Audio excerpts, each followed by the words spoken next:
Perkenalkan, saya Cerdasir Karnida Pusta. Saya dari Fakultas Ilmu Kesehatan dengan Prodi Teknologi Pangan. NIM saya adalah 49/2024-007. Hari ini saya akan menjelaskan tentang mengapa saya memilih poster itu dan apa saja makna-makna yang terkandung di dalam poster yang saya bikin. Yang pertama kita akan bahas adalah dari latar belakangnya. Latar belakang yang saya pilih adalah dari gradasi warna biru ke warna putih. Mengapa saya memilih warna itu? Karena warna itu memiliki atau menunjukkan ketenangan, kedamaian, dan harapan. Secara psikologis, warna biru itu memberikan efek stabilitas dan kepercayaan yang mengajak orang untuk percaya bahwa kita masih bisa menyelamatkan bumi.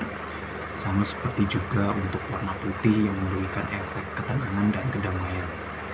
Dan juga saya memilih latar belakang dengan warna ini tuh agar kesannya simpel dan tidak banyak warna. Yang kedua adalah bumi. Saya memilih gambar ini tuh untuk melambangkan rumah kita semua yang harus kita jaga. Dan juga saya memilih bumi untuk menunjukkan keberagaman daratan dan lautan, dan untuk menggambarkan pentingnya menjaga keseimbangan alam agar tidak rusak dan kita bisa terus menikmati keindahan alamnya. Warna bumi juga kontras dengan latar belakang yang terlihat seperti menonjol dan menjadi pusat perhatian.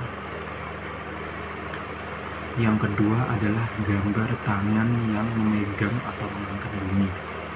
Nah, gambar tangan ini tuh menunjukkan bahwa menjaga lingkungan adalah tanggung jawab semua orang, bukan hanya segelintir pihak, baik dari berbeda ras, berbeda budaya. Kita semua sesama manusia harus menjaga lingkungan kita agar kita bisa menikmati keindahan alam lebih lama lagi.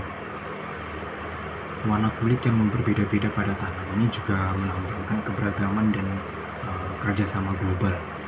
Posisi tangannya itu yang mengangkat bumi menunjukkan bahwa aksi nyata dan gotong royong untuk menjaga bumi, dan bukan hanya sekedar teori saja, tapi juga bisa diartikan sebagai generasi muda yang mulai sadar dan turut serta dalam gerakan peduli lingkungan. Kemudian ada tunas yang muncul tumbuh di atas bumi. Tunas ini tuh melambangkan harapan baru dan regenerasi alam. Tunas kecil ini juga menunjukkan bahwa perubahan bisa dimulai dari hal kecil sebelum menjadi besar.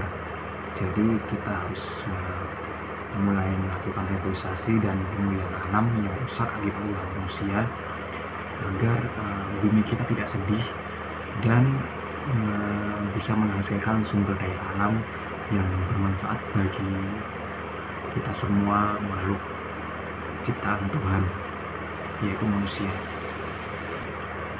Ya, kemudian relevansinya dengan kondisi lingkungan saat ini adalah yang pertama, pemanasan global. Ya, bumi semakin panas akibat efek rumah kaca yang bisa kita cegah dengan menanam lebih banyak pohon dan mengurangi polusi agar rumah kaca itu semakin berkurang atau tidak ada. Kemudian ada deforestasi atau penebangan hutan secara massal. Ya, padahal pohon adalah penyerap karbon alami. Namun kita manusia yang tidak manusia yang tidak peduli terhadap lingkungan, kita justru menebangnya secara massal dan kemudian menyebabkan pencemaran udara.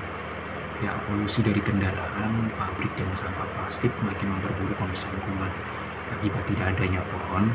Ya, kemudian polusi menjadi semakin banyak atau tinggi yang menyebabkan penyakit pernapasan. Maka dari itu kita harus melakukan reboisasi agar polusi udara bisa diserap oleh pohon-pohon yang kita tanam dan mengeluarkan oksigen untuk tubuh kita agar tubuh kita juga semakin sehat. Jadi solusinya adalah poster ini yang saya buat mengajak kita untuk bertindak sekarang, baik dengan cara kecil seperti mengurangi sampah plastik, menanam pohon, atau mendukung kebijakan ramah lingkungan. Kita bisa memulainya dari hal-hal kecil. seperti yang saya sebutkan tadi, seperti mengurangi sampah plastik dan menanam pohon. Ayo kita peduli terhadap lingkungan kita agar kita bisa menikmati sumber daya alamnya dan kita tidak mengalami kerugian akibat ulah kita sendiri. Maka dari itu kita harus mulai dari diri sendiri, seperti menghemat air dan bijak dalam penggunaan listrik serta mengurangi sampah plastik. Kemudian kita juga bisa bergabung dengan komunitas penghijauan atau mengikuti aksi-aksi bersih-bersih lingkungan agar kita bisa mengurangi sampah-sampah plastik yang dibuang oleh manusia di sembarang tempat. Dan kita juga bisa menggunakan media sosial untuk mengajak lebih banyak orang untuk peduli terhadap lingkungan kita. Kemudian yang terakhir adalah makna dari teks Nature Needs You. Nature adalah mengacu pada lingkungan, planet bumi, ekosistem, dan segala sesuatu yang memberikan kehidupan. Kemudian needs itu menggambarkan urgensi bahwa alam sedang dalam krisis dan butuh pertolongan kita. Kemudian you adalah pesan ini bersifat personal, mengajak setiap individu untuk bertanggung jawab atas kelestarian lingkungan. Jadi kesimpulannya adalah poster ini secara keseluruhan adalah ajakan kuat untuk aksi nyata dalam menjaga lingkungan. Lewat simbol-simbol yang digunakan ada pesan yang ada banyak makna, seperti bumi dalam kondisi yang membutuhkan perhatian kita. Kita semua punya peran dalam menjaga alam tanpa memandang latar belakang. Kemudian ada harapan untuk masa depan yang lebih hijau, masih ada asalkan kita bergerak sekarang. Dengan desain yang minimalis tapi penuh makna, poster ini juga bisa menjadi alat kampanye yang efektif untuk meningkatkan kesadaran tentang pentingnya menjaga lingkungan. Sekian penjelasan poster dari saya, terima kasih.